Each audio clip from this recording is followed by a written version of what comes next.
Hey guys, how you doing? So today I want to veer off of the intense, in-depth thinking thing and talk about therapy. And I know it's a topic that's been gone over and over and over and over, but I had my appointment today with my APRN, my med check. And I came home like I did last year. If you recall, I did a video last year. I came home really pissed, really mad about the injustice of what she was doing to me and all this. Well, I came home mad again today, but I decided this time to let things simmer and actually think about the experience to see if my ideas change on what happened. See, I've known this person for probably 2 years now. Been going to see her. My opinion changes, it seems like every time. And it's the same reason why I don't go to therapy anymore. I know a lot of you are going to have different thoughts on this. Please share with us what you're thinking.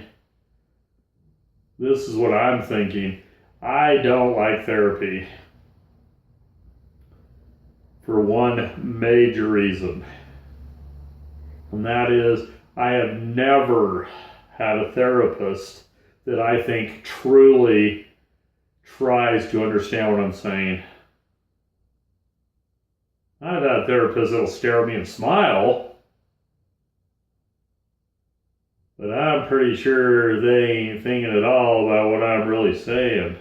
See, I've had actually a couple therapists that I just thought didn't want to go as deep as I wanted to go. In fact, I've never found one that has. You see, I feel like if I'm going to spend $100 on a session, I had to get $100 worth out of the session. I've never gone to a point where I felt like I've gotten that. On the opposite end, I've gone to appointments where I thought I was completely ripped off. So, what's bugging me about this situation? You see, there's certain points, I guess, that I've gone over with this person again and again and again and again, and she never seems to quite get it. I've told her a million times, like I've told you guys a million times, I have white coat syndrome. I step foot into a doctor's office, my blood pressure rises 10 points. One of the reasons I went to her or go to her is because going to regular doctors, all they do is focus and panic on my high blood pressure, which in turn freaks me out and makes my pressure go higher. So I thought going to a psych doctor, I wouldn't have to deal with this, but for some reason, whatever it is, they have to take my blood pressure every time I go in. I don't even know why. I don't know if it's a liability thing on their side or what it is, but so I go in. Guys, the thing you got to understand, it doesn't matter where I take my blood pressure. I can take it at home, and if I'm hyper focused on it and worried about it, I can raise my blood pressure here. I used to go to Walmart and take it and found that I was getting more and more freaked out every time I went there.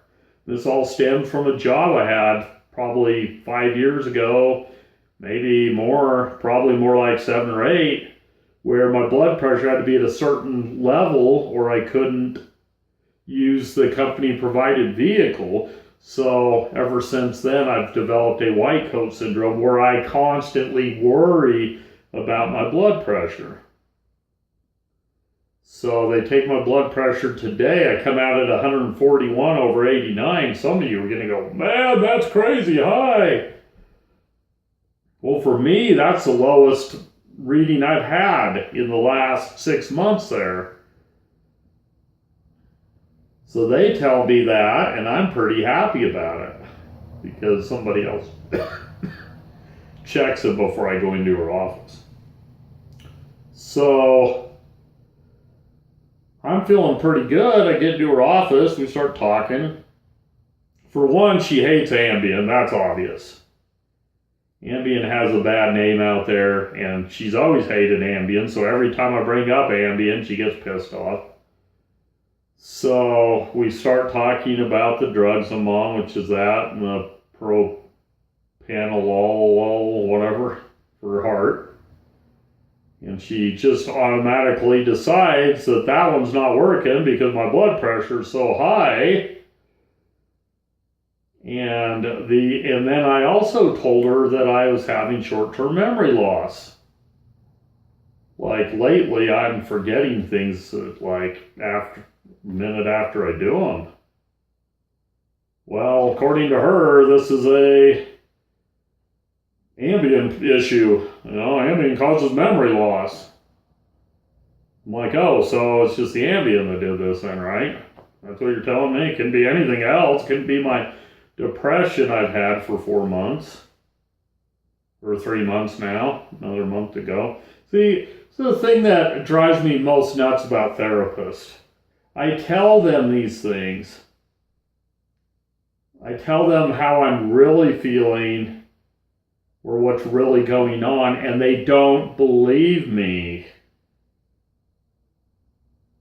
That, I guess, is the crux to this whole post, this whole video.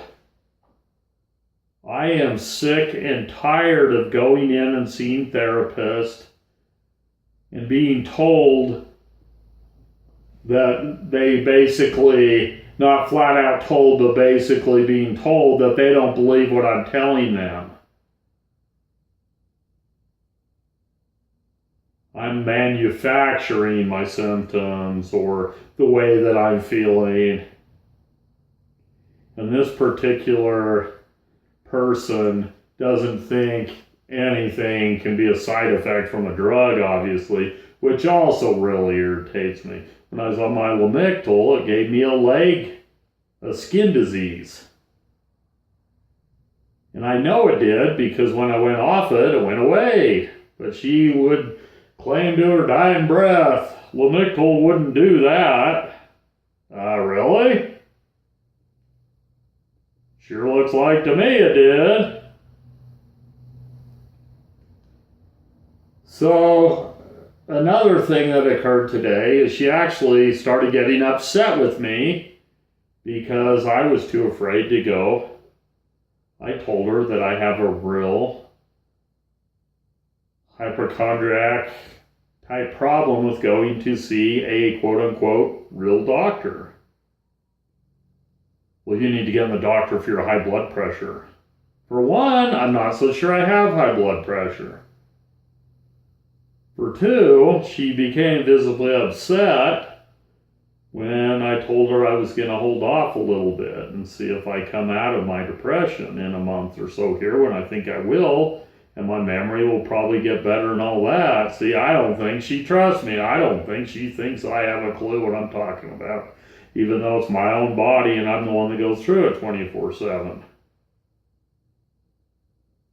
So let me know what you guys think on this topic. Let me know if you think your psych doctors listen to you. Because I don't think I'm going back to therapy, like real therapy, until I find somebody that I think can truly listen. Because I don't think they can truly help you until they truly listen to you. So anyway, they had me do a survey when we were done, and I left after she huffed and puffed for a while.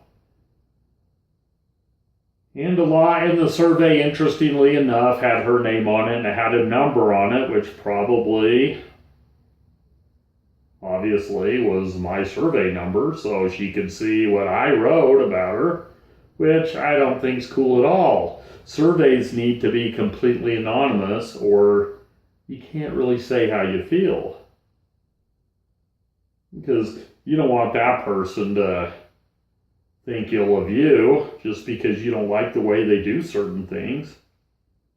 So how I got around that?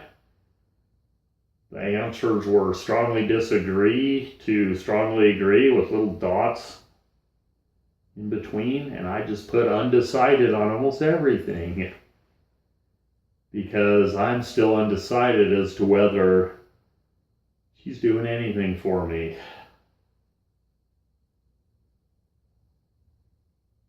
So we'll leave it at that. Let me know what you guys have experiences with and how you feel about all this therapy. All right, guys, we will talk to you next time. I love you.